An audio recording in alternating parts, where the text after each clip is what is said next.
बहुत बहुत स्वागत है आप सभी का आपके अपने YouTube channel Shukla study point में। मैं शिवम शुक्ला आप सभी दोस्तों का हार्दिक स्वागत करता हूं। आज के वीडियो के माध्यम से हम लोग चर्चा करेंगे संस्कृत के पेपर 1 के बारे में और पेपर 1 से बनने वाले बहुत ही महत्वपूर्ण प्रश्नों को आज की वीडियो के माध्यम से मैं समझने का प्रयास करूंगा।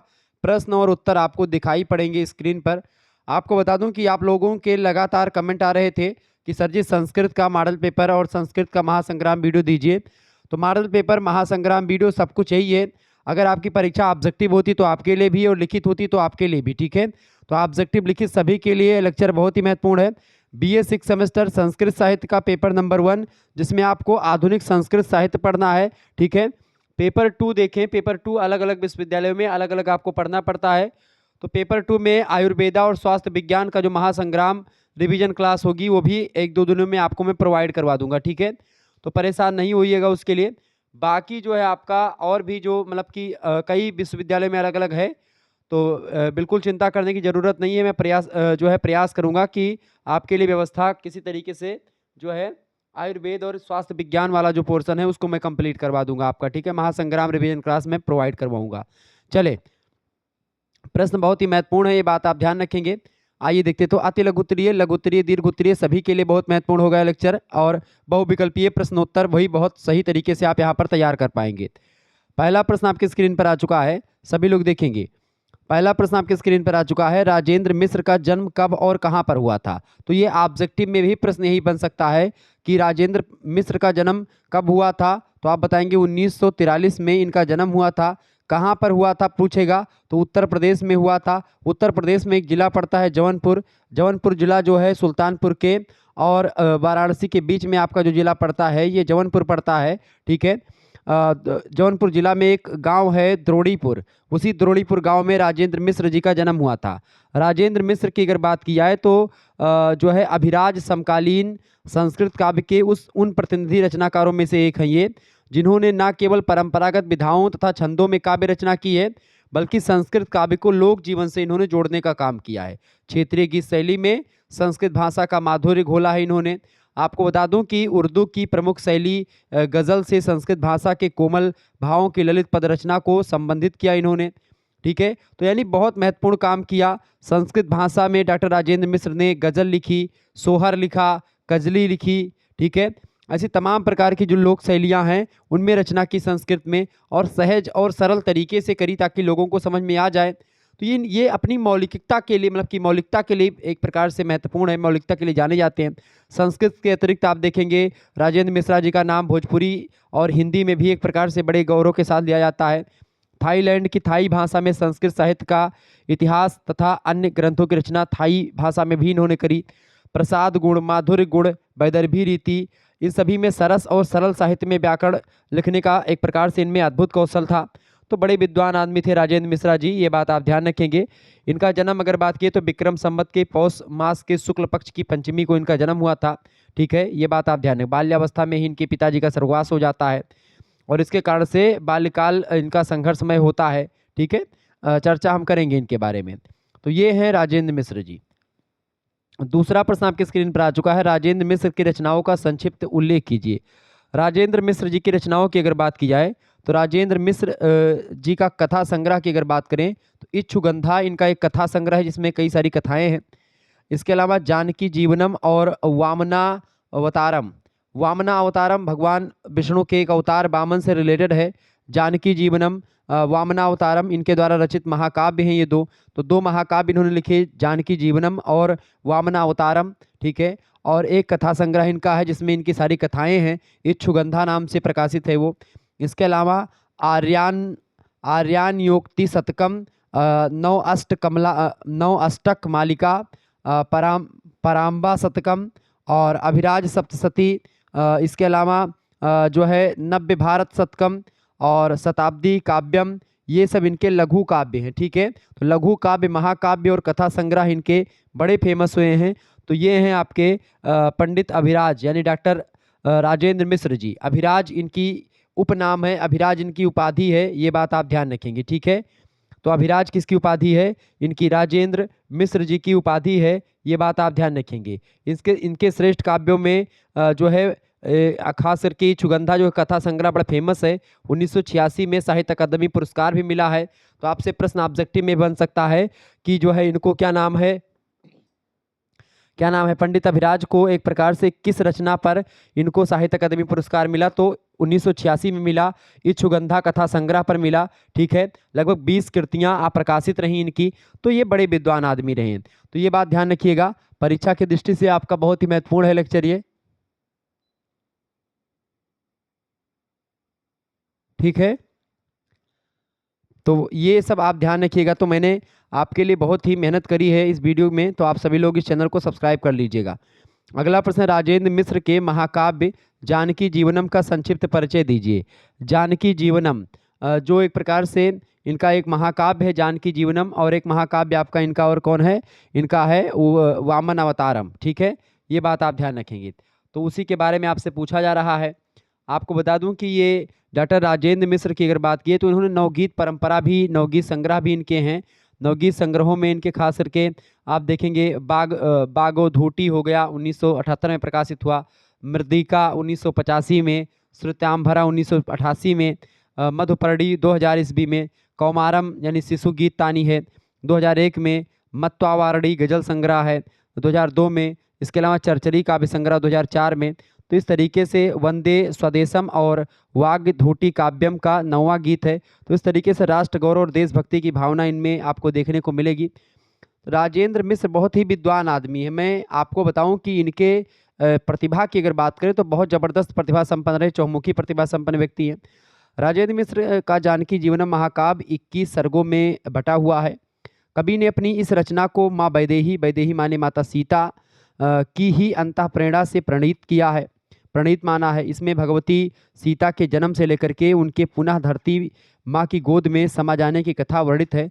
आप रामायण देखे होंगे तो रामायण में लास्ट में माता सीता धरती की गोद में समा जाती, क्योंकि माता सीता जो है जनक की पुत्री नहीं थी।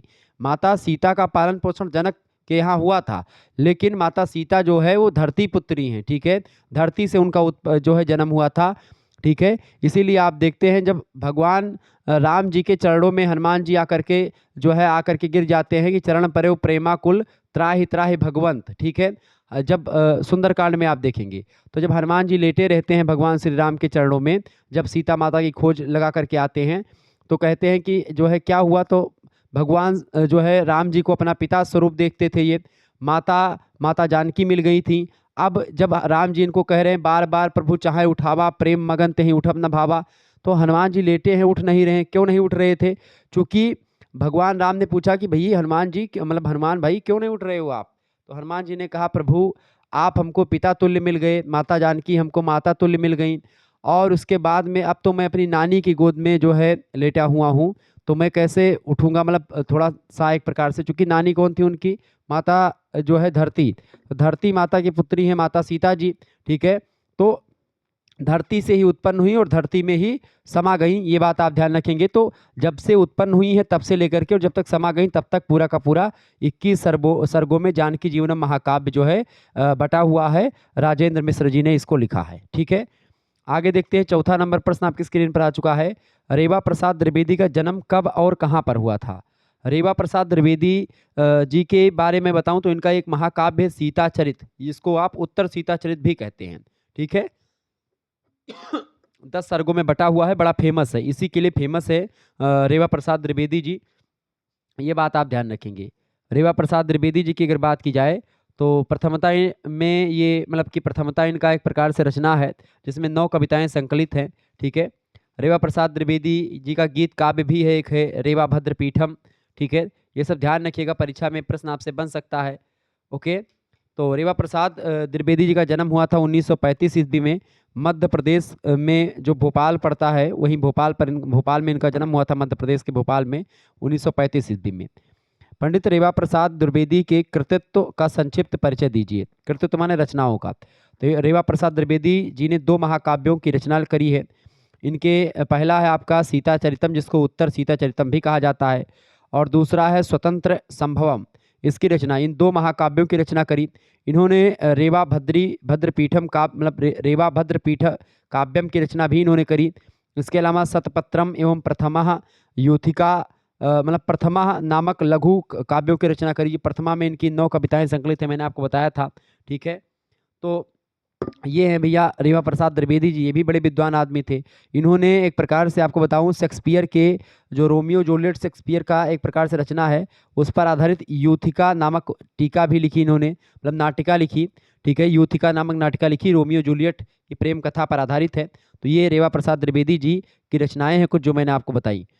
पंडित रेवा प्रसाद द्विवेदी जी की अगर बात की जाए तो इनके महाकाव्य स्वतंत्र संभवम का संक्षिप्त परिचय दीजिए। स्वतंत्र संभवम की अगर बात की जाए, रेवा प्रसाद द्विवेदी जी का महाकाव्य है। और एक महाकाव्य आपका और कौन सा है? सीता चरित, यानी उत्तर सीता चरितम। ठीक है, ये बात आप ध्यान रखेंगे। तो इनके बारे में अगर बताएं तो रेवा, और इसका इनके जो गीत काव्य है, लघु काव्य है, उसमें रेवा भद्र पीठम बड़ा फेमस है। तो स्वतंत्र संभवम के बारे में पूछा गया है, तो रेवा प्रसाद द्विवेदी का जो महाकाव्य है स्वतंत्र संभवम, वो 28 सर्गों में बटा हुआ है। विशाल महाकाव्य है। इस महाकाव्य में झांसी की रानी लक्ष्मीबाई से लेकर के प्रियदर्शनी इंदिरा गांधी तक भारत में घटित घटनाओं को ऐतिहासिक आधार पर बनाया गया है। तो स्वतंत्र संभवम यानी स्वतंत्रता से रिलेटेड जो भी एक प्रकार से महिलाएं और पुरुष जिन्होंने एक प्रकार से भाग लिया स्वतंत्रता में, तो स्वतंत्रता के इतिहास को एक प्रकार से बड़े ही जबरदस्त तरीके से एक ऐतिहासिक धरातल को एक प्रकार से साहित्यिक पृष्ठभूमि प्रदान करते हुए इन्होंने रेवा प्रसाद द्विवेदी जी ने काम किया है। तो बड़े अच्छे विद्वान आदमी हैं रेवा प्रसाद द्विवेदी जी। आगे देखेंगे, 7वां क्वेश्चन आपके स्क्रीन पर आ चुका है। राधा वल्लभ त्रिपाठी की कविताओं की विशेषता बताएं। राधा वल्लभ त्रिपाठी, आप लोगों ने नाम सुना होगा। राधा वल्लभ त्रिपाठी का भी नाम जो है आधुनिक संस्कृत साहित्य में बहुत ही आदर के साथ लिया जाता है। प्रोफेसर राधा वल्लभ त्रिपाठी की अगर बात की जाए तो इनका जन्म बेसिकली हुआ था 15 फरवरी 1949 को। मध्य प्रदेश के रायगढ़ जनपद में इनका जन्म हुआ था। वल्लभ जी बहुत ही प्रतिभा संपन्न रहे, शुरुआत से ही, बचपन से ही अपने। इनकी शिक्षा दीक्षा मध्य प्रदेश में हुई। पीएचडी और डीलिट की उपाधियां भी इन्होंने ग्रहण करी। ठीक है, ये बात आप ध्यान रखेंगे। और इनमें प्रशासनिक क्षमता भी कूट कूट कर भरी हुई थी। विद्वान तो थे ही, कवि थे, अध्यापन कार्य भी किया, लेकिन प्रशासनिक क्षमता इनके अंतर्गत थी। इनकी प्रशासनिक क्षमता के आधार पर ही इनको कई स्थानों पर सेवा करने का अवसर मिला। 1980 ईस्वी में त्रिपाठी जी हरसिंह गौर विश्वविद्यालय सागर के संस्कृत विभाग के अध्यक्ष भी रहे। वर्ष 1985 से 87 तक अधिष्ठाता कला संकाय रहे ये। इसके अलावा मध्य प्रदेश शिक्षा अनुदान आयोग के केंद्रीय संस्कृत अध्ययन मंडल के अध्यक्ष के रूप में भी काम किया। 1985 ईस्वी में तक जो है यहीं पर रही है। त्रिपाठी जी विद्वान आदमी थे, अनुसंधानकर्ता थे। जर्मनी के हुम्बोल्ट विश्वविद्यालय में नाट्य शास्त्र पर व्याख्यान देने हेतु भारत सरकार के द्वारा भेजे गए थे ये। तो विश्व संस्कृत सम्मेलनों में जाने का अवसर भी इनको मिला। एक सत्र की अध्यक्षता भी करी। तो बड़े विद्वान आदमी थे। राधा वल्लभ त्रिपाठी की कविताओं में विषय वस्तु की नवीनता, कविताओं की विशेषता पूछी गई है। तो राधा वल्लभ त्रिपाठी की कविताओं की विशेषता, उनकी विषय वस्तु में नवीनता, आधुनिक सामाजिक और राजनीतिक स्थितियों की विसंगतियों का व्यंग्यपूर्ण चित्रण इन्होंने किया है। और भाव प्रवणता के साथ कल्पना की संपन्नता आदि उल्लेखनीय विशेषताएं इनकी रही हैं। तो कविताओं की विशेषता भी एक प्रकार से अव्वल दर्जे की रही है इनकी।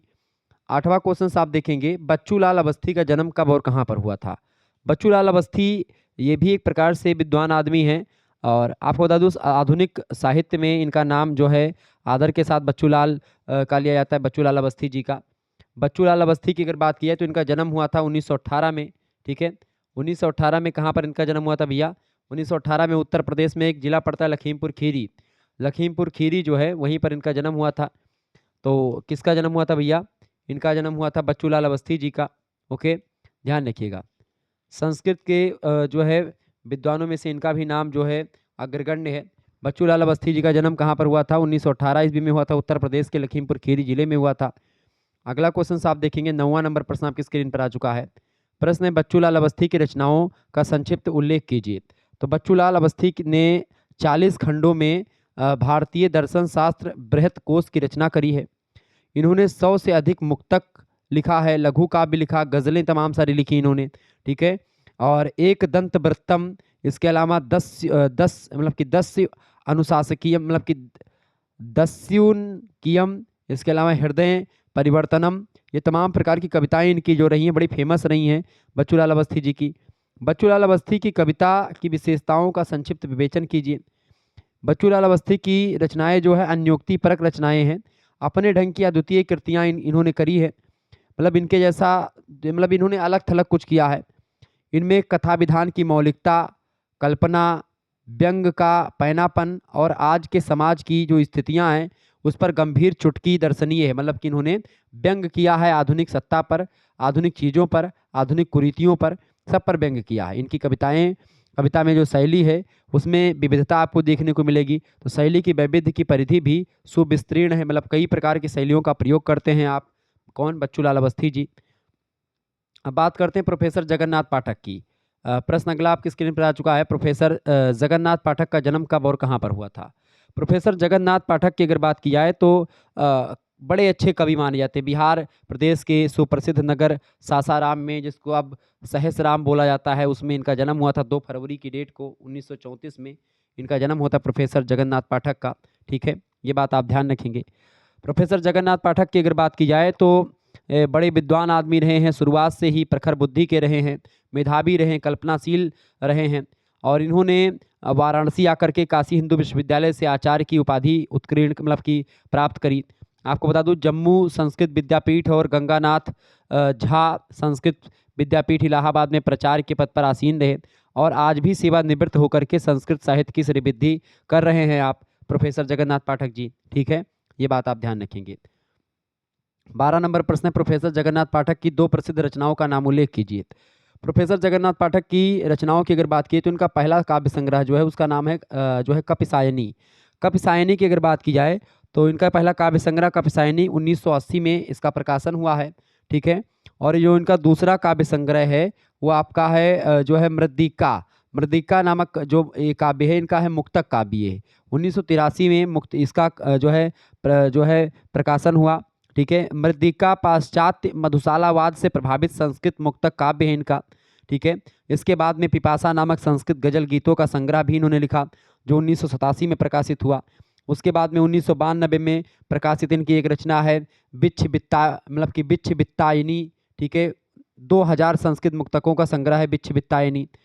इसके अलावा आर्य सहस्त्ररामम 1995 में प्रकाशित रचना है जिसमें लगभग 1000 आर्य छंदों का मुक्तक काव्य एक प्रकार से है ये। तो इस तरीके से बड़ी सारी रचनाएं हैं। 3 काव्य संग्रह इनके प्रकाशित हुए हैं। पहला है कपिसायनी, दूसरा है मृद्दिका और तीसरा है पिपासा। कपिसायनी का प्रकाशन हुआ है 1980 में, जो है मृद्दिका का प्रकाशन हुआ है 1983 में और जो पिपासा है इसका प्रकाशन हुआ है 1987 में। ये बात आप ध्यान रखेंगे। अगला प्रश्न है 14 नंबर, कपिसायनी का अर्थ बताते हुए उसका प्रतिपाद्य, प्रतिपाद्य माने होता है उद्देश्य। तो कपिसायनी जो रचना है इसका अर्थ बताते हुए उसका प्रतिपाद्य लिखिए। तो कपिसायनी का अर्थ होता है मदिरा। मदिरा, कपिसायनी का मतलब क्या होता है भैया? मदिरा। ठीक है, मदिरा माने क्या होता है? दारू। तो मदिरा जो है इसका अर्थ है कपिसायनी।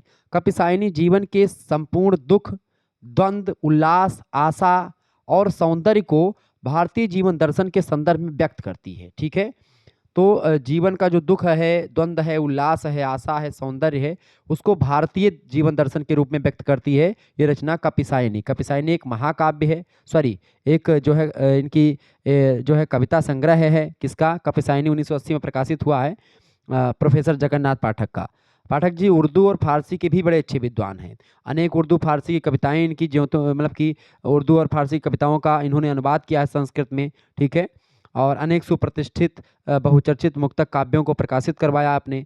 तो बड़े ज़बरदस्त विद्वान रहे हैं ये जो है जगन्नाथ पाठक जी। ठीक है, आगे देखिएगा अगला प्रश्न है 15 नंबर प्रश्न है, जगन्नाथ पाठक की रचनाओं का संक्षिप्त परिचय दीजिए।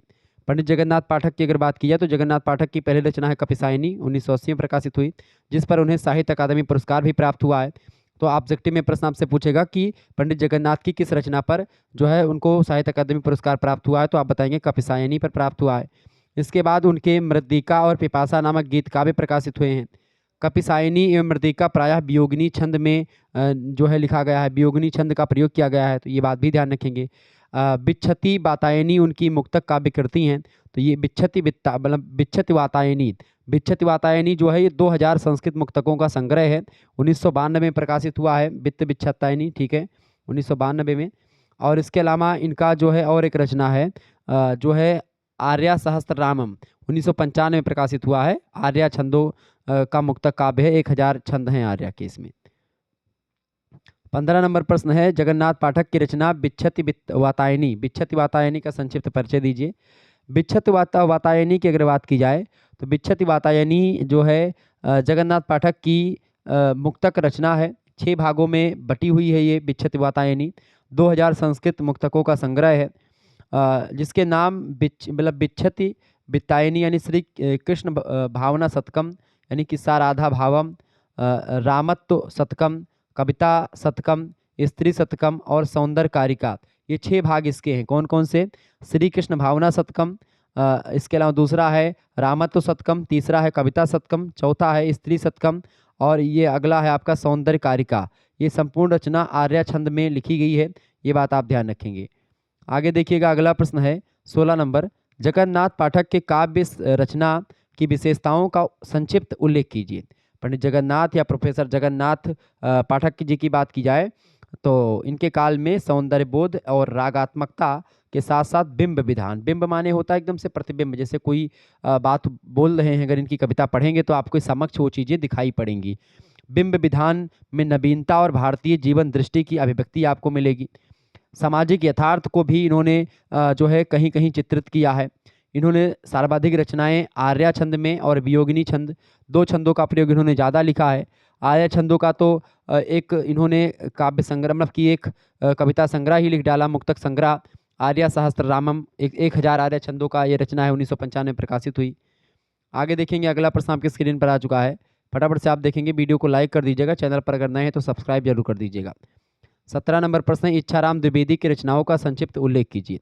इच्छाराम द्विवेदी की अगर बात की जाए तो इच्छाराम द्विवेदी जी जो हैं ये भी बड़े विद्वान आदमी थे। इच्छाराम द्विवेदी की अगर बात करें तो मूलतः एक गीतकार हैं इच्छाराम द्विवेदी। गीत मंदाकिनी उनके गीतों का संकलन रहा है। गीत मंदाकिनी में बहुत सारे गीत गजल इन्होंने लिखे हैं, ठीक है। इन्होंने मतलब कि ये जो है इच्छाराम द्विवेदी ने गजल तथा गीतों की विपुल मात्रा में रचना की है, जो दूरबा, आवर्चीन, संस्कृतम आदि पत्रिकाओं में प्रकाशित है। दूरबा पत्रिका में, आवर्चीन, संस्कृतम पत्रिका में इनके गीत प्रकाशित होते थे। इस द्रुत प्रतिवचनम इनका एक है रचना, ठीक है। द्रुत प्रतिवचनम जो कि 2 दूत काव्य हैं। दूत काव्यों में इनका द्रुत प्रतिवचनम और एक मित्र दूतम, ये 2 रचनाएं इनकी जो है ये भी प्रकाशित हुई हैं, ठीक है। लघु काव्य है इनके। द्रुत प्रतिवचनम में मेघ के प्रति संदेश के ब्याज से भारतीय समाज के वर्तमान यथार्थ का सटीक चित्रण इन्होंने किया है इस रचना में, ठीक है। नैसर्गिक सौंदर्य के चित्रण की दृष्टि से जो है आपका मित्र दूतम जो है बड़ा ही रमणीय काव्य रहा है, तो ये ध्यान रखेंगे। आगे देखेंगे, अगला प्रश्न आपकी स्क्रीन पर आ चुका है। 18 नंबर प्रश्न आपकी स्क्रीन पर आ चुका है, बहुत ही महत्वपूर्ण है। आप सभी लोग वीडियो को लाइक कर दीजिएगा और चैनल को सब्सक्राइब कर दीजिएगा अगर वीडियो पसंद आ रही तो। अगला क्वेश्चन है, इच्छाराम द्विवेदी की रचना मित्रदूतम का संक्षिप्त परिचय दीजिए। इनकी रचना है कौन सी? मित्रदूतम। मित्रदूतम का संक्षिप्त परिचय दीजिए। इच्छाराम जी की रचना है, ठीक है, इच्छाराम द्विवेदी जी की। मित्रदूतम इच्छाराम द्विवेदी द्वारा मंदाक्रांता वृत्त में लिखा गया दूत काव्य है। मंदक्रांता वृत्त में लिखा गया है ये, परंतु इसका विषय जो है कांता विपरणी मतलब कांता विपयेड़ी है, मतलब कि कांता बिहरणी रति एवं तजन्य वियोग नहीं है, अपितु जो है भगवत विपेणी रति और तद विषायणी भक्ति है। इस दृष्टि से सामान्य दूत काव्य परंपरा में यह विशिष्ट महत्व रखता है, ये बात आप ध्यान रखेंगे। आगे देखते हैं, अगला प्रश्न आपकी स्क्रीन पर आ चुका है, फटाफट से आप लोग देखने का प्रयास करेंगे। इंपॉर्टेंट क्वेश्चन है परीक्षा की दृष्टि से आपके, ठीक है। चलिए आगे देखते हैं अगला क्वेश्चन। पंडित राधा वल्लभ त्रिपाठी का जन्म कब और कहाँ पर हुआ था? राधा वल्लभ त्रिपाठी जी का जन्म हुआ था 1949 ईस्वी में मध्य प्रदेश के रायगढ़ जिले में राधा वल्लभ त्रिपाठी जी का जन्म हुआ था। मैंने बताया शायद इनके बारे में। आगे देखेंगे, राधा वल्लभ त्रिपाठी के कृतित्व का संक्षिप्त उल्लेख कीजिए। राधा वल्लभ त्रिपाठी का प्रथम मौलिक काव्य संग्रह है संधानम, ठीक है। संधानम काव्य संग्रह इनका प्रथम काव्य संग्रह है, मौलिक काव्य संग्रह है।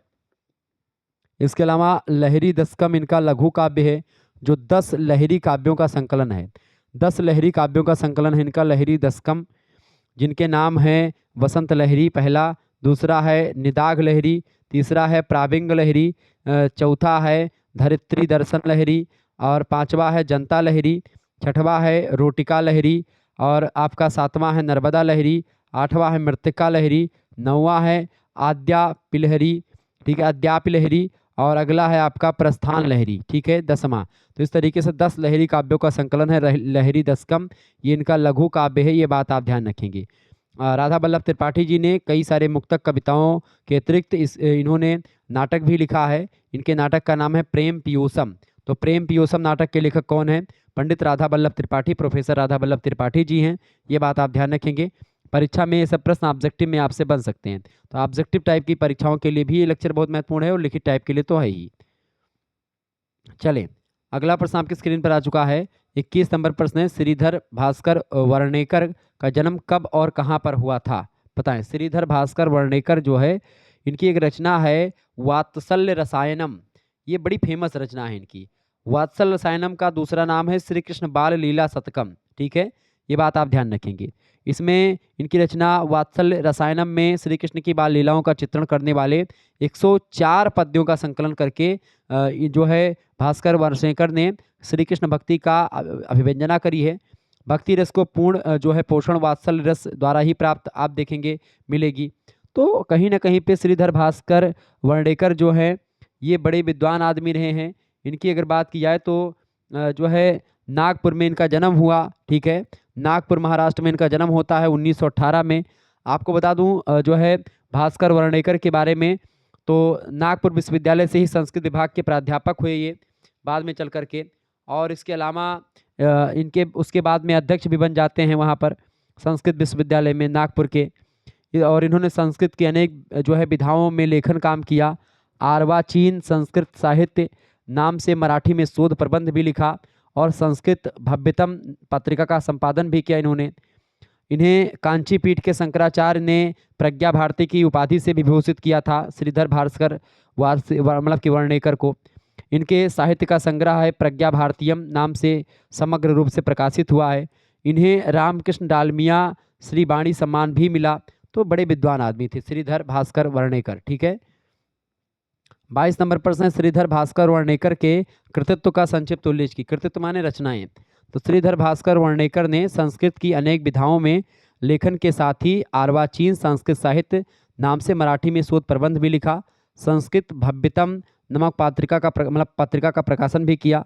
इनकी प्रमुख रचनाएं हैं शिबिराज मतलब कि शिबिराज्योदय, इसके अलावा श्रम गीता, वात्सल्य रसायन जिसको श्री कृष्ण बाल लीला शतकम भी कहा जाता है। तो ये रचना इनकी बड़ी फेमस रही है, ठीक है, ये बात आप ध्यान रखेंगे। आगे देखेंगे, अगला प्रश्न आपके स्क्रीन पर आ चुका है। जैसे आप देखते हैं श्री कृष्ण की मनोहर बाल लीला को दार्शनिक भावभूमि उतारते हुए इन्होंने इसमें कहा है, इस रचना में क्या बोलते हैं, जो श्री कृष्ण बाल लीला शतकम है इसमें वात्सल्य रसायनम है, अभी मैं उसके बारे में आपको बता रहा हूँ, अभी मैं चर्चा कर दूंगा उसके बारे में। उसमें एक जगह वर्णन मिलता है कि मृत भाषिता कितो, बदमाश तूने मिट्टी खाई, मृद भाषिता भजता कितो किम न गुड़ो गृहे न, क्या हमारे घर में गुड़ नहीं है जो तुम मिट्टी खा रहे हो, ऐसा माता यशोदा कहती हैं भगवान श्री कृष्ण मिट्टी खाते हैं। कि मृद भाषिता कितो किम ना गुड़ो गृहे ना, यानी कि बदमाश तूने मिट्टी खाई क्या हमारे गढ़ में गुड़ नहीं है, यशोदा माता ये कहती हैं। संतार्जितो अति पुरुषम हिम यशोदायम त्वाम नेति नेति निगदन तनु वेदवाक्यम चिते सदा वस्तु बाल जगत गुर में। तो इस तरीके से माँ ने नेति नेति मतलब कि माँ से वो कहते हैं भगवान श्री कृष्ण नेति नेति निगदम तनु वेदवाक्यम, मैंने नहीं खाई, इस तरह वेदवाक्य बोलते हुए ऐसा समस्त जगत का पिता बालक कृष्ण सदा मेरे चित्त में निवास करे, इस तरीके से जो है वो वंदना भी करते हैं। तो बड़े विद्वान आदमी रहे हैं श्रीधर भास्कर वर्णेकर, कई सारी उपाधियां मिली, कई सारे सम्मान इनको मिले, ठीक है। 23 नंबर प्रश्न है, श्रीधर भास्कर वर्णेकर के महाकाव्य श्री शिवराज्योदय का संक्षिप्त परिचय दीजिए। छत्रपति शिवाजी के गौरवमयी चरित्र पर श्रीधर भास्कर वर्णेकर द्वारा रचित श्री शिवराज्योदय रचना जो है ये 68 सर्गों का एक महाकाव्य है, ठीक है, छत्रपति शिवाजी से रिलेटेड है, उन्हीं पर लिखा गया है, एक महाकाव्य है। कौन सी रचना? श्री शिवराज्योदय। ये रचना श्री भास्कर वर्णेकर की है, छत्रपति शिवाजी से रिलेटेड है, 68 सर्गों में बटी हुई है। यह महाकाव्य आद्योपांत राष्ट्रीय चेतना मूलक सहज उद्गारों से अपालवित है। मतलब कि अप्लावित है, मतलब कि इसमें राष्ट्रीयता के जो है एक प्रकार से प्रखर प्रतिभा आपको दिखाई पड़ेगी। अपने चरित्र नायक के उज्जवल चरित्र को प्रस्तुत करने में कवि को अपूर्व सफलता भी मिली है श्री शिवराज उदय रचना में। आगे देखेंगे, अगला प्रश्न है 24 नंबर प्रश्न देखेंगे। श्रीधर भास्कर वर्णेकर की रचना श्रम गीता का संक्षिप्त परिचय दीजिए। श्रम गीता, श्रीधर भास्कर वर्णेकर के द्वारा रचित रचना श्रम गीता एक लघु काव्य है। ठीक है, क्या है? एक लघु काव्य है श्रम गीता। इसमें 118 पद्य हैं।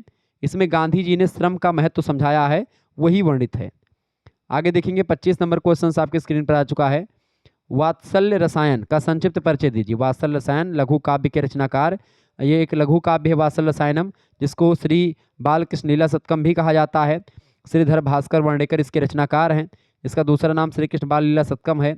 इसमें 104 पद्य संकलित हैं। इसमें श्री कृष्ण भगवान की जो बाल लीलाएं हैं उन बाल लीलाओं का चित्रण किया गया है। इसके साथ ही कवि ने श्री कृष्ण भगवान की जो भक्ति है उसकी अभिव्यंजना भी करी है। समस्त काव्य प्रायः वसंत तिलका छंद में लिखा गया है। तो वसंत तिलका एक छंद है, उसी वसंत तिलका में छंद में वात्सल्य रसायन जो है लिखा गया है। ये बात आप ध्यान रखेंगे। ओके, आगे बढ़ा जाए। चलें, 26 नंबर क्वेश्चन आपकी स्क्रीन पर आ चुका है। 26 नंबर प्रश्न है, मूल शंकर माणिक लाल याज्ञिक का जन्म कब और कहाँ पर हुआ था? ये बढ़िया प्रश्न आपकी स्क्रीन पर आ चुका है। प्रश्न किससे रिलेटेड है भैया? प्रश्न आपसे रिलेटेड है मूल शंकर माणिक लाल याज्ञिक का जन्म कब और कहाँ पर हुआ था? तो मूल शंकर माणिक लाल याज्ञिक का जन्म हुआ था 1886 ईस्वी में गुजरात प्रांत के खेड़ा जिला के नाडियाड गांव है, वही नाडियाड गांव में, खेड़ा जिले के नाडियाड गांव में इनका जन्म हुआ था। गुजरात प्रांत में, गुजरात राज्य में 1886 में किसका जन्म हुआ था? मूल शंकर माणिक लाल याज्ञिक का। 27 नंबर प्रश्न है, मूल शंकर माणिक लाल याज्ञिक के कृतित्व का संक्षिप्त परिचय। कृतित्व माने रचनाओं का। तो याज्ञिक जी कवि भी थे और नाटककार भी थे। इन्होंने राष्ट्रीय भावना से प्रेरित होकर के संस्कृत में साहित्य का प्रणयन किया, मतलब कि राष्ट्रीय भावना से एक प्रकार से प्रेरित हुए, मोटिवेट हुए और इन्होंने संस्कृत के साहित्य का सृजन किया, साहित्य में लिखा कुछ संस्कृत में। काव्य के अतिरिक्त इन्होंने 3 नाटकों की रचना भी करी है, जिसमें आप देखते हैं प्रताप विजय, संयोगिता स्वयंवर और छत्रपति साम्राज्यम। ये 3 नाटक इनके लिखे गए हैं जो कि बड़े फेमस हैं अपने आप में। छत्रपति साम्राज्यम नाटक की अगर बात करें तो इसका संक्षिप्त परिचय दीजिए। छत्रपति साम्राज्यम नाटक जो है याज्ञिक जी ने लिखा है। छत्रपति साम्राज्यम की रचना महानाटक के रूप में की गई है। इस नाटक में कुल मिलाकर के 10 अंक हैं। 10 नाटक में 10 अंक का होना बहुत बड़ी बात है। 10 अंक का नाटक है।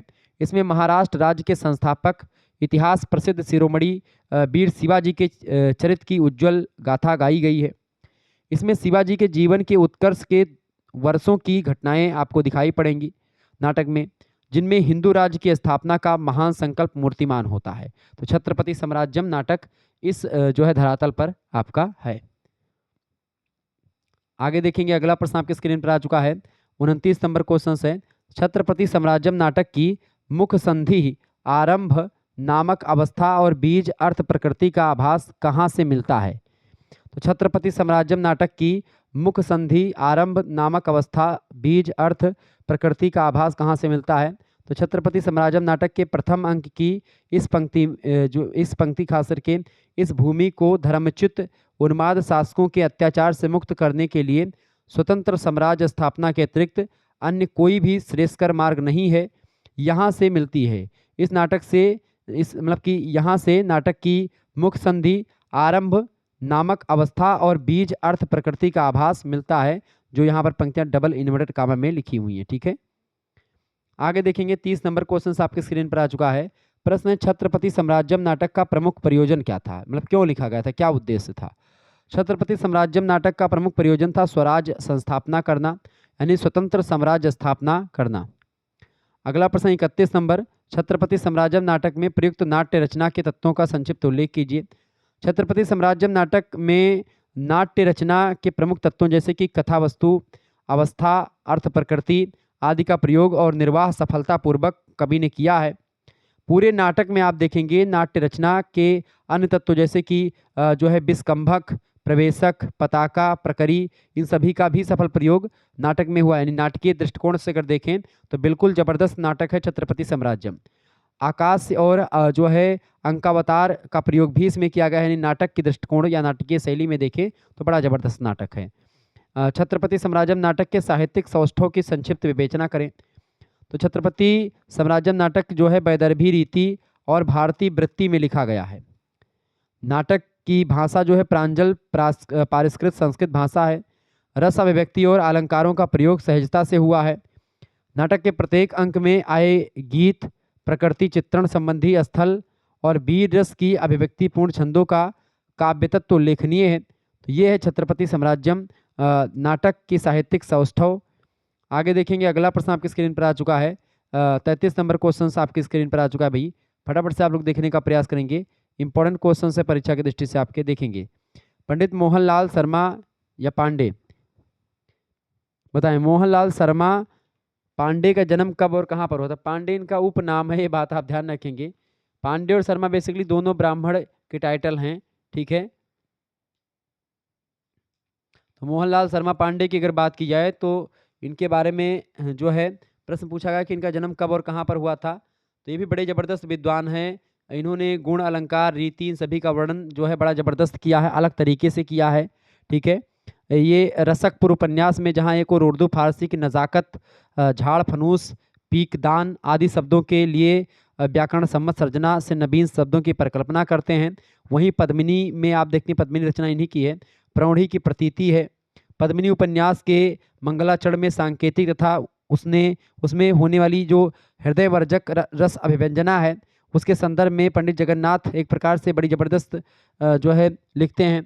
तो पद्मिनी उपन्यास हो गया, इनका बड़ा फेमस उपन्यास है पद्मिनी उपन्यास। और इसके अलावा इनकी रचना जो है रसक पूरक, ये भी एक उपन्यास है मोहन लाल शर्मा पांडे जी का। तो मोहनलाल शर्मा पांडे का जन्म जो है ये हुआ था 1934 ईस्वी में, जयपुर राजस्थान में इनका जन्म हुआ था। मोहनलाल शर्मा पांडे की रचनाओं के उल्लेख की अगर बात करें तो मोहनलाल शर्मा पांडे की प्रमुख रचनाएं हैं रसक पूरम, ठीक है। रसक पूरम या रसकपुर जो है उपन्यास है इनका। इसके अलावा पद्मिनी भी उपन्यास है, पत्रदूतम, फिर नाती नति तति, ये भी इनकी रचनाएं हैं। तो ये पंडित मतलब मोहनलाल शर्मा पांडे जी की रचनाएं हैं।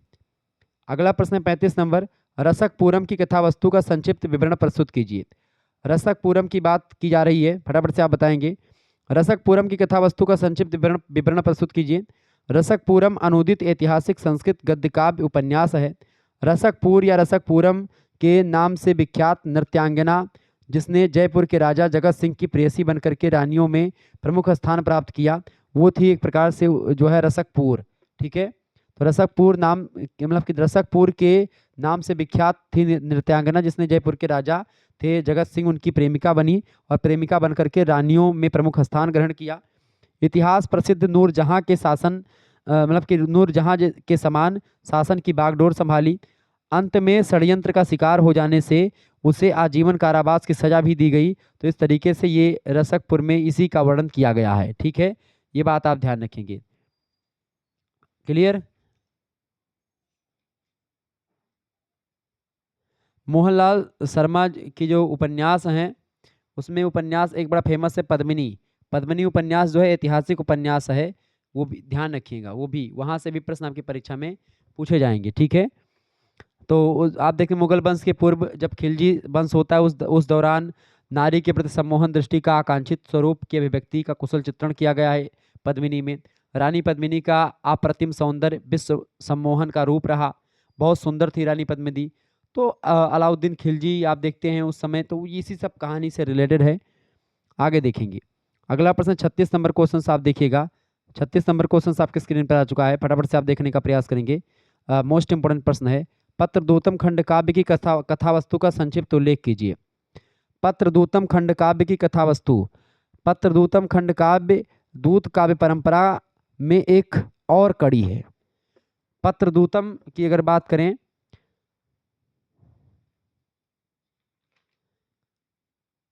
पत्रदूतम क्या है भैया? पत्रदूतम एक खंड काव्य है, ठीक है। और दूत काव्य परंपरा में एक और कड़ी है। 1990 ईस्वी में हुए खाड़ी युद्ध में एक और इराक और उसके राष्ट्राध्यक्ष सद्दाम हुसैन, तो दूसरी ओर कुछ खाड़ी देश तथा उसके उनके पीछे महाशक्ति संपन्न कुछ देश खड़े थे। संपूर्ण विश्व को हिला करके रख देने वाले इस युद्ध को वर्ण विषय बना करके रचा गया है रचना पत्रदूतम। खाड़ी युद्ध से रिलेटेड है बेसिकली। इस खाड़ी युद्ध की घटनाओं की जानकारी सेना अध्यक्ष के द्वारा अपनी पत्नी को लिखे गए पत्र के माध्यम से दी गई है और इसीलिए इसका नाम पत्रदूतम रखा गया। अगला क्वेश्चन है 37 नंबर।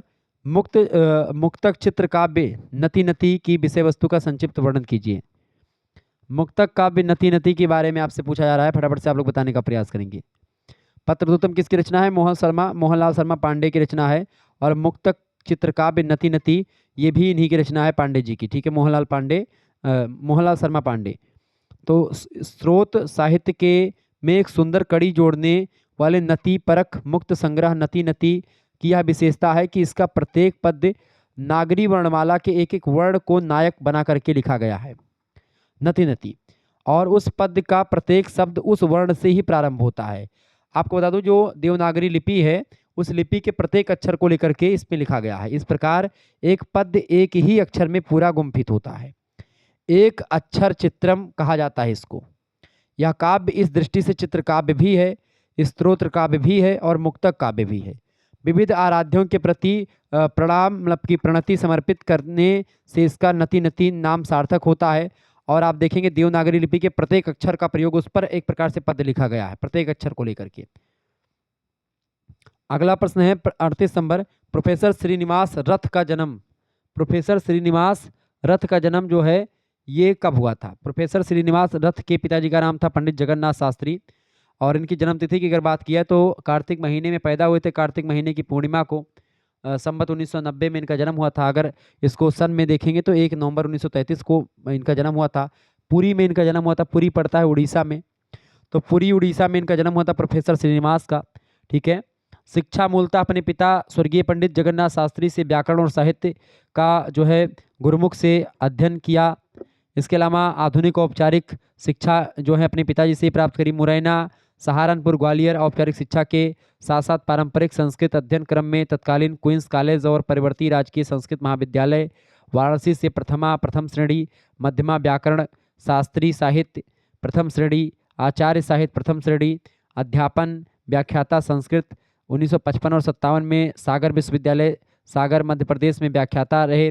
तो इस तरीके से विक्रम विश्वविद्यालय में भी व्याख्याता रहे संस्कृत के। उज्जैन तथा आचार्य एवं अध्यक्ष संस्कृत विभाग रहे। ठीक है, 1986 से 1993। विक्रम विश्वविद्यालय उज्जैन एमए, एमफिल तथा पीएचडी के छात्रों का शोध निर्देशन भी किया वहाँ पर। तो श्रीनिवास रथ का निधन की बात करें तो इनका निधन हो गया था 13 जून 2014 में अभी इनका निधन हुआ है। श्रीनिवास रथ को कई पुरस्कार मिले हैं। मध्य प्रदेश साहित्य परिषद भोपाल द्वारा इनको उर्भंग यानी हिंदी अनुवाद के लिए राजशेखर पुरस्कार दिया गया। 1985 में इनको मिला था। राष्ट्र भाषा प्रचार समिति भोपाल मध्य प्रदेश के द्वारा पंडित शिव सेवक तिवारी रजत पदक इनको मिला 1985 में। इसके अलावा संस्कृत सेवा के लिए राष्ट्रपति मानस पुरस्कार मिला 1995 में। संस्कृत कविता संग्रह के लिए तदेव गगनम सयोधरा के लिए इनको 1999 का साहित्य पुरस्कार साहित्य अकादमी पुरस्कार भी सम्मान मिला। इसके अलावा 10वें विश्व संस्कृत सम्मेलन बेंगलोर में 3 से 9 जनवरी में 1997 की संयोजन समिति में उपाध्यक्ष भी रहे। तो बहुत ज़्यादा उपाधियां इनको मिली हैं, बहुत ही विद्वान आदमी थे। 39 नंबर प्रश्न है तदेव गगनम सयोधरा किसकी रचना है? तो तदेव गगनम सयोधरा श्रीनिवास रथ की रचना है, चर्चित रचना, बड़ी फेमस रचना है। 40 नंबर प्रश्न श्रीनिवास रथ को साहित्य अकादमी पुरस्कार कब प्राप्त हुआ? तो उनको साहित्य अकादमी पुरस्कार 1999 में प्राप्त हुआ था। कब? 1999 में प्राप्त हुआ था श्री निवास रथ को। ठीक है, 1999 में प्राप्त हुआ था। किस पर? इनकी जो संस्कृत कविता है तदेव गगन सयोधरा, इसी पर इनको मिला था साहित्य अकादमी पुरस्कार। ठीक है। श्रीनिवास रथ का निधन कब हुआ? 13 जून 2014 को इनका निधन हो गया। आगे देखेंगे अगला प्रश्न है 42 नंबर। प्रोफेसर श्रीनिवास रथ को कौन से सम्मान प्राप्त हुए थे? तो प्रोफेसर श्रीनिवास रथ को कई सम्मान प्राप्त हुए हैं, जैसे राजशेखर पुरस्कार मिला इनको, पंडित शिव सेवक तिवारी रजत पुरस्कार मिला, राष्ट्रपति सम्मान पुरस्कार मिला, साहित्य अकादमी पुरस्कार इनको मिला। तो बड़े पुरस्कार मिले इनके बहुत ज़्यादा। श्रीनिवास रथ के पिताजी का क्या नाम था? इनके पिताजी का नाम था पंडित जगन्नाथ शास्त्री, बड़े विद्वान आदमी वो भी थे। आगे देखेंगे अगला प्रश्न आपकी स्क्रीन पर आ चुका है, फटाफट से आप लोग देखने का प्रयास करेंगे, इंपॉर्टेंट क्वेश्चन है। चलें देखिए 44 नंबर प्रश्न है श्रीनिवास रथ के किन ग्रंथों का हिंदी अनुवाद किया गया? बताएं। श्रीनिवास रथ के किन ग्रंथों का हिंदी अनुवाद किया गया भैया? तो श्रीनिवास रथ के जो रचना है इन्होंने उर्भंगम। श्रीनिवास रथ ने किन ग्रंथों का हिंदी में अनुवाद किया? तो उर्भंगम और मेघदूतम का हिंदी में इन्होंने अनुवाद किया था श्रीनिवास रथ ने। अगला प्रश्न है 45 नंबर, पंडिता छमाराव का जन्म कब और कहाँ पर हुआ था? पंडिता छमाराव भी बड़ी जो है विद्वान हैं। इनका जन्म पुणे में हुआ था 1890 में। पुणे महाराष्ट्र में पड़ता है आपका। आपको बता दूं इनके पिताजी का नाम था शंकर पांडुरंग, पंडित, संस्कृत के ख्याति प्राप्त विद्वान थे पंडित मतलब कि शंकर पांडुरंग पंडित जी। ठीक है। और दुर्योग से आपको बता दूं 3 वर्ष की अल्पायु में ही मतलब कि पंडिता छमाराव के पिताजी का निधन हो जाता है। बाल्यावस्था इनकी कष्ट में बीती है छमाराव जी की। ये अपने चाचा पंडित सीताराम के पास रहीं और जो राजकोट में बैरिस्टर भी थे इनके चाचा। यद्यपि अपने बड़े भाई शंकर के अनुग्रह और अनुकंपाओं के कारण से सीताराम छमा के प्रति स्नेह का भाव रखते थे, पर छमा की चाची उसके साथ बहुत ही निर्दयता का व्यवहार करती थी। छमा यानी पंडिता छमाराव की चाची जो थी, चाचा तो मानते थे लेकिन इनकी चाची जो थी वो उतना नहीं मानती थी। छमा और उनकी जो है छोटी बहन तारा दोनों ही असाधारण प्रतिभा से संपन्न थी। अपने चचेरे भाइयों का पाठ सुन सुनकर ही याद कर लेती थी। उन्हें पाठशाला नहीं भेजा गया। तारा का भी 12 वर्ष की कच्ची आयु में दुखद देहावसान हो जाता है। इनकी छोटी बहन तारा का, पंडिता छमाराव की बहन छोटी तारा का जन्म मतलब उसका भी देहांत हो जाता है। छमा ने सौराष्ट्र से मैट्रिक की परीक्षा उत्तीर्ण करी और अंग्रेजी के लिए 4 फील्ड पारितोषिक प्राप्त किया। इसके पश्चात इन्होंने मुंबई के विल्सन महाविद्यालय में प्रवेश लिया, जहां इन्होंने मामा पी हुई कांडे भी उनके शिक्षक रहे। श्री कांडे ने आगे चल करके छमा देवी को छात्रा के रूप में जो है स्मरण करते हुए उनकी प्रशंसा भी करी। 20 वर्ष की अल्प आयु में अध्ययन पूर्ण करने के पूर्व ही छमा का विवाह हो जाता है। मुंबई के चिकित्सक थे डॉक्टर राव, उनसे विवाह हो जाता है। ठीक है। प्रसिद्ध चिकित्सक थे, प्रख्यात चिकित्सक थे राव, उनके साथ इनका विवाह हो जाता है। उनकी भौतिक निर्भरता सर्वदा दूर हो गई और वे ऐश्वर्य में जीवन व्यतीत करने लगी विवाह के बाद। संस्कृत साहित्य के अध्ययन की उनके मन में ललक बनी रही, जिसने उन्हें संस्कृत में रचनाक्रम के लिए प्रेरित किया। उन्होंने पति के साथ यूरोप का भ्रमण भी किया और फ्रेंच, जर्मन, अंग्रेजी इन भाषाओं का अध्ययन किया, अभ्यास किया। फ्रांस, भारत, जर्मनी में उन्होंने कई बार अपनी पुत्री लीला के साथ महिला युगल चैंपियनशिप भी जीती। 1953 में उन्हें जीवन का एक और दारुण आघात लगा जब उनके पति की मृत्यु हो जाती है 1953 में। छमा देवी ने स्वदेशी और असहयोग के आंदोलन में भाग लेना चाहा और इसके लिए वे गांधी जी से भी मिली। जो है गृहस्थ के कारण से उन्हें इसका अवसर नहीं दिया गया। आज़ादी की लड़ाई तथा गांधी जी के सत्याग्रह के प्रति आस्था के भाव उन्हें संस्कृत में इन विषयों पर लिखने के लिए प्रेरणा देते रहीं और स्वतंत्रता संग्राम पर उन्होंने महाकाव्यत्री का प्रणयन जो है किया। 1954 में श्रीमद् भगवत गीता का पाठ करने के अनंतर उन्होंने अपने प्राण को त्यागा। यानी भगवत गीता जो कि गांधी जी से प्रेरित थी, गांधी जी भी गीता का पाठ करते थे, तो पंडिता छमाराव भी गीता पढ़ा करती थी और गीता पढ़ते पढ़ते ही इनका देहांत हुआ था। पंडिता छमाराव के कृतित्व का संक्षिप्त परिचय दीजिए। पंडिता छमाराव की अगर बात की जाए तो इनकी कृतियों में इन्होंने महाकाव्य, लघु कथाएं, जीवन वृत्त आदि शामिल है। इनके महाकाव्य में मतलब कि श्री तुकाराम चरित, श्री तुकाराम चरितम, श्री रामदास चरितम, श्री ज्ञानेश्वर चरितम, सत्याग्रह गीता, शंकर जीव्यान मतलब कि शंकर जीवनाख्यानम, ठीक है, आख्यानम, शंकर जीवनाख्यानम, ये सब रचनाएं इनकी बड़ी फेमस हैं। और भी रचनाएं इनकी हैं जैसे कि ग्राम्य ज्योति, विचित्र परिषद यात्रा, विचित्र परिषद यात्रा, कथा मुक्तावली, मीरा लहरी, ऐसी कई रचनाएं इन्होंने लिखी जो कि बड़ी फेमस रहीं। विदुषी रही हैं। सत्याग्रह गीता रचना जो है बड़ी फेमस रचना है इनकी, 3 भागों में बटी है। गांधी जी के जीवन पर आधारित सत्याग्रह गीता, ठीक है। और आपको बता दूं प्रथम भाग में इसके 1931 से लेकर के गांधी इरविन जब पैक्ट हुआ था उसकी घटनाओं का वर्णन है। द्वितीय भाग में उत्तर सत्याग्रह गीता में 1931 से 1944 तक का वर्णन है। और अंतिम भाग में स्वराज विजय में भारतीय स्वतंत्रता और उसका चित्रित रूप जो है दिखाया गया है। तो ये है पंडिता छमाराव जो है, जो कि बड़ी फेमस स्वतंत्रता को लेखिका रही हैं। संस्कृत में लिखा और भी तमाम प्रकार के काम करा इन्होंने, तो बड़ी विद्वान भी रही हैं। शुरुआत से ही इनको उतना ज़्यादा एक प्रकार से चीज़ें नहीं मिली, लेकिन फिर भी एक प्रकार से संघर्ष किया जीवन में और संघर्ष के परिणाम स्वरूप उसका फल जो हुआ बड़ा अच्छा मिला।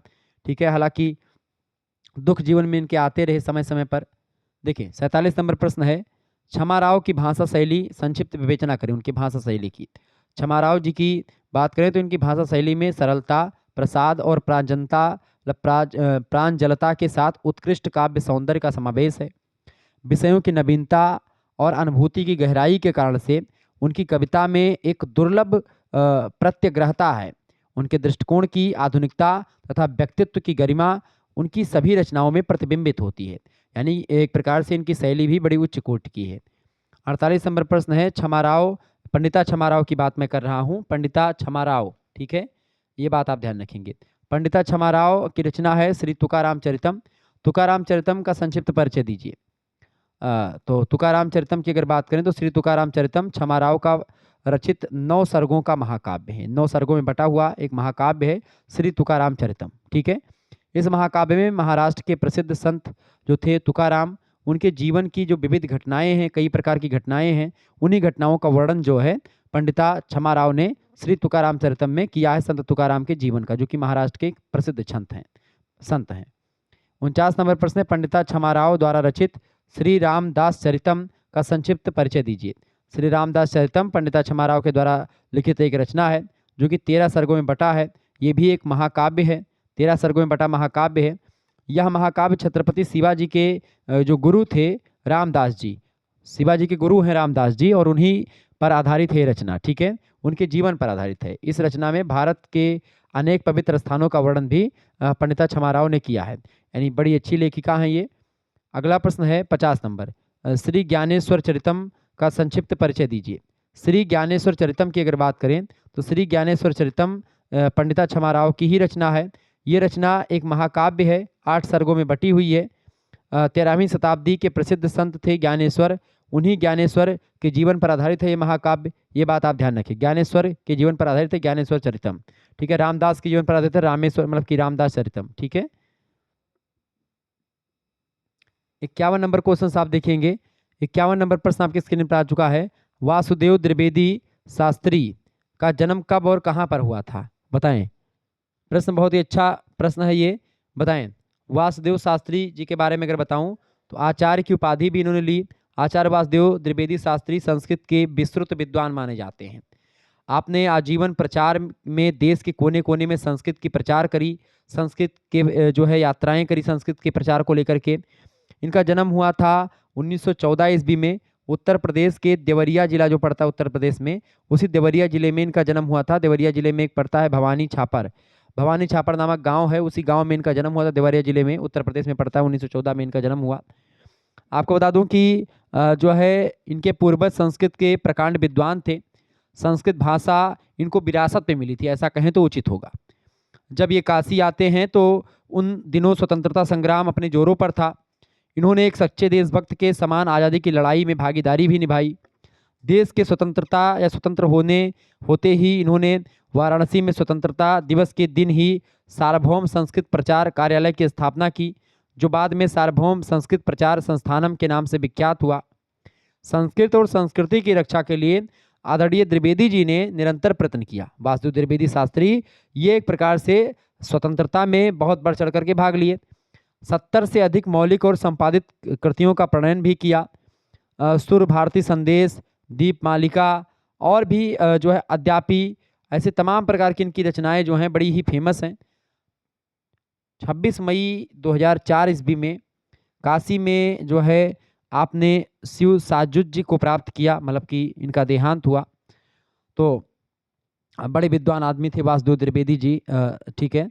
और संस्कृत भाषा का आंदोलन भी इन्होंने शुरू किया था। संस्कृत के प्रचारकों ने बच्चों को केंद्र में रख करके बाल साहित्य की रचनाएं आरंभ करी। तो बड़े ही एक प्रकार से प्रतिभा संपन्न और दैवीप्यमान नक्षत्र रहे संस्कृत के। वासुदेव द्विवेदी शास्त्री ने संस्कृत के प्रचार प्रसार के लिए किस संस्थान की स्थापना की थी? तो संस्कृत के प्रचार प्रसार के लिए वासुदेव द्विवेदी शास्त्री ने वाराणसी में सार्वभौम संस्कृत प्रचार कार्यालय की स्थापना की थी, जो बाद में सार्वभौम संस्कृत प्रचार संस्थानम के नाम से विश्वविख्यात हुआ। आगे देखते हैं 53 नंबर क्वेश्चन आपके स्क्रीन पर आ चुका है, फटाफट से आप लोग देखने का प्रयास करेंगे। प्रश्न आपकी स्क्रीन पर आ चुका है। एक बार सभी लोग वीडियो को लाइक कर दीजिएगा, चैनल पर अगर नए आए हैं तो सब्सक्राइब कर दीजिएगा। इसके अलावा अगर आपको बता दूं, अगर आपका को करिकुलर कोर्स है, को करिकुलर कोर्स वैसे तो आपको सभी को पढ़ना, BA BSc BCom BSc AG BSc home science में आपको को करिकुलर कोर्स पढ़ना है तो को करिकुलर कोर्स के लिए आप लोग सब्सक्राइब कर सकते हैं को करिकुलर मास्टर यूट्यूब चैनल को। को करिकुलर मास्टर यूट्यूब चैनल मैंने आपके लिए बनाया है, ठीक है। को करिकुलर मास्टर यूट्यूब चैनल है, इस चैनल पर आप सब जाएंगे, इस चैनल को आप सब्सक्राइब कर लीजिएगा, क्योंकि यहाँ पर आपको आपके यूनिवर्सिटी से रिलेटेड बहुत सारी जानकारी और आपके जो को करिकुलर कोर्स हैं उससे संबंधित तमाम वीडियोज़ आपको मिल जाएंगी, ठीक है। आगे देखते हैं अगला प्रश्न। अगला प्रश्न 53 नंबर, वासुदेव द्विवेदी शास्त्री की प्रमुख रचनाओं के नाम लिखिए। वासुदेव द्विवेदी शास्त्री की प्रमुख रचनाएं में खास करके सुर भारती संदेश बड़ी फेमस रचना है, दीप मालिका इनकी बड़ी फेमस है, अद्यापि भी रचना इनकी बड़ी फेमस है। इसके अलावा जो है कौतसस्य गोदक्षिणा, भोजराज्य संस्कृत साम्राज्यम, भोजराज्य संस्कृत साम्राज्यम, वाल नाटकम, स्वर्गीय संस्कृत कवि सम्मेलन, ये तमाम प्रकार की रचनाएं इनकी बड़ी फेमस रही हैं वासुदेव शास्त्री जी की। 54 नंबर प्रश्न है, वासुदेव द्विवेदी शास्त्री की कोई एक सूक्ति एवं उसका अर्थ लिखिए। वासुदेव द्विवेदी जी की एक सूक्ति का अर्थ एक प्रकार से निम्नलिखित तरीके से आप ले सकते, देखें इनकी एक सूक्ति है, उत्थापयन्ति पतितान निबन्ननान तारयन्ति चा प्रबोधयन्ति ससितान ये नरा भुवि दुर्लभः। ये मतलब होता है उत्थापयन्ति पतितान, पतितान माने होता है एक प्रकार से जो गिरते हुओं को उठाते हैं, ठीक है। निम्मनान तारयन्ति चा प्रबोधयन्ति साइतान ये नरा भुवि दुर्लभा, मतलब जो गिरो हुओं को उठाते हैं, डूबतों हुओं को तारते हैं, सोतों को जगाते हैं, वे सत्पुरुष संसार में दुर्लभ ही मिलते हैं। नरा भुवि दुर्लभा, भूमि पर वो दुर्लभ ही संसार में मिलते हैं। अगला प्रश्न आपके स्क्रीन पर आ चुका है, प्रोफेसर राधा वल्लभ त्रिपाठी का सामान्य परिचय देते हुए इनके व्यक्तित्व पर प्रकाश डालिए। तो मध्य प्रदेश के रायगढ़ जनपद में डॉक्टर राधा वल्लभ त्रिपाठी का जन्म हुआ था 15 फरवरी 1949 को। राधा वल्लभ त्रिपाठी जी जो थे बचपन से प्रतिभा के धनी थे, इनकी शिक्षा दीक्षा वहीं मध्य प्रदेश में हुई। पीएचडी और डीलिट की उपाधियां भी इन्होंने ससम्मान ग्रहण करी। राधा वल्लभ त्रिपाठी की बात करें तो अध्ययन अध्यापन के साथ विद्वान और कवि भी रहे। उनमें प्रशासनिक क्षमता भी कूट कूट कर भरी हुई थी। इनकी प्रशासनिक क्षमता के आधार पर ही इन्हें कई स्थानों पर सेवा करने का अवसर प्राप्त हुआ। 1980 में श्री त्रिपाठी जी हरिसिंह गौर विश्वविद्यालय सागर के संस्कृत विभाग के अध्यक्ष भी रहे। 1985 और 87 तक अधिष्ठाता कला संकाय भी रहे। मध्य प्रदेश शिक्षा अनुदान आयोग के केंद्रीय संस्कृत अध्ययन मंडल के अध्यक्ष भी ये रहे, ठीक है। इसके अलावा 1985 से अब तक कार्य करते रहे हैं और त्रिपाठी जी विद्वान तथा अनुसंधाता हैं। जर्मनी के हुम्बोल्ट विश्वविद्यालय में नाट्य शास्त्र पर व्याख्यान देने हेतु भारत सरकार के द्वारा भेजे गए थे। विश्व संस्कृत सम्मेलनों में जाने का अवसर भी इनको मिला। एक सत्र की अध्यक्षता भी इन्होंने करी, ठीक है, ये बात आप ध्यान रखेंगे। आगे देखेंगे, अगला प्रश्न है, राधा वल्लभ त्रिपाठी के कृतित्व का संक्षिप्त परिचय दीजिए। देखिए, राधा वल्लभ त्रिपाठी की संस्कृत कविताएं विभिन्न पत्र पत्रिकाओं में प्रकाशित होती रही हैं। अनेक विद्वतापूर्ण या समीक्षात्मक ग्रंथों, हिंदी में उपन्यास, नाटक और कहानी संग्रहों के अतिरिक्त संस्कृत में इनके 2 काव्य संग्रह भी प्रकाशित जो हैं। खास करके अगर मैं बात करूं, संधानम और लहरी दशकम, ये 2 काव्य संग्रह इनके प्रकाशित है संस्कृत में। संधानम में 55 कविताएं हैं। अंतर्वनिकम, बहिर्जन्म मतलब कि बहिर्जवनिकम और लहरी लीलायतिम, ठीक है। इसके अलावा गीता वल्लरी, नामोवाक्य, इन 5 खंडों में विभाजित है, ठीक है। 55 कविताएं संधानम जो रचना है इनकी। लहरी दशकम में 10 लहरी संकलित है। राधा वल्लभ की कविताओं में विषय वस्तु की नवीनता, आधुनिक सामाजिक और राजनीतिक स्थितियों की विसंगतियों का व्यंग्यपूर्ण वर्णन किया गया है। चित्रण और भाव प्रवणता के साथ कल्पना की संपन्नता भी आप इनकी रचनाओं में देखेंगे। बचपन से ही प्रखर बुद्धि त्रिपाठी जी की लेखनी हिंदी, संस्कृत और आंग्ल भाषा में प्रभुत मात्रा में मौलिक लेखन के लिए चली।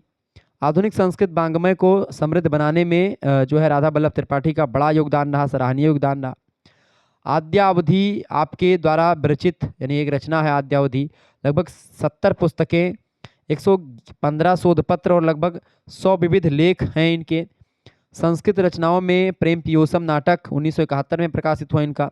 महाकवि कंटका 1971 में प्रकाशित रचना है। वाल्मीकि विमर्श 1971 में, नाट्य मंडलम 1980 में, संधानम 1989 में और लहरी दशकम 1991 में। ये रचनाएं इन्हीं की हैं, राधा वल्लभ त्रिपाठी जी की। अगला क्वेश्चन आप देखेंगे, डॉक्टर राजेंद्र मिश्र अभिराज का जीवन परिचय और उनकी रचनाओं का उल्लेख कीजिए। डॉक्टर राजेंद्र मिश्र का जन्म हुआ था 1943 ईस्वी में। 2000 विक्रम संवत में इनका जन्म हुआ था। पौष शुक्ल पक्ष, पौष महीना शुक्ल पक्ष की पंचमी थी जिस दिन इनका जन्म हुआ। उत्तर प्रदेश के जौनपुर के द्रोणीपुर नामक ग्राम में इनका जन्म हुआ था। बाल्यावस्था में ही उनके पिताजी का स्वर्गवास हो गया। इसके कारण से बाल्यकाल संघर्षमय इनका रहा, कष्टपूर्ण रहा। इन्होंने राजेंद्र मिश्रा जी ने 1964 ईस्वी में प्रयाग विश्वविद्यालय में संस्कृत विषय में प्रथम श्रेणी में एमए की उपाधि एमए की परीक्षा उत्तीर्ण करते हैं। सर्वोच्च स्थान प्राप्त किया वहाँ पर, और प्रयागराज विश्वविद्यालय इलाहाबाद में प्राध्यापक नियुक्त हुए। और लगभग आपने 2 वर्ष तक थाईलैंड के उदयन जो विश्वविद्यालय है उसमें अतिथि प्राध्यापक रहे। आपने शिमला विश्वविद्यालय में संस्कृत विभाग में प्रोफेसर तथा अध्यक्ष पद को सुशोभित किया, तथा संपूर्णानंद संस्कृत विश्वविद्यालय के कुलपति भी ये रहे। संपूर्णानंद संस्कृत विश्वविद्यालय वाराणसी में है, ठीक है। अभिराज जी यानी मिश्र जी को, अभिराज मिश्र जी को प्रदान की गई जो है स्नेह मानद उपाधि है। तो मिश्र जी को अभिराज एक उपाधि के रूप में दी गई थी। इनके लगभग 18 काव्य प्रकाशित हैं, जिनमें से 9 विभिन्न अकादमियों और संस्थाओं के द्वारा पुरस्कृत भी हैं। जानकी जीवनम तथा बाली विच्छति इनके श्रेष्ठ काव्य हैं। रांगगढ़ा, इक्षुगंधा, ये सब उपन्यास इनके हैं। इसमें इक्षुगंधा 1986 में प्रकाशित हुआ था, जिस पर 1986 में इस पर साहित्य अकादमी पुरस्कार मिला था। लगभग 20 कृतियाँ अप्रकाशित ही रह गई इनकी, ठीक है। तो ये जो है अभिराज जी मिश्र जी की अगर बात की जाए तो बड़े विद्वान आदमी रहे हैं, ठीक है, राजेंद्र मिश्रा जी। ओके, आगे देखते हैं। अगला प्रश्न है, प्रोफेसर जगन्नाथ पाठक का परिचय प्रस्तुत कीजिए।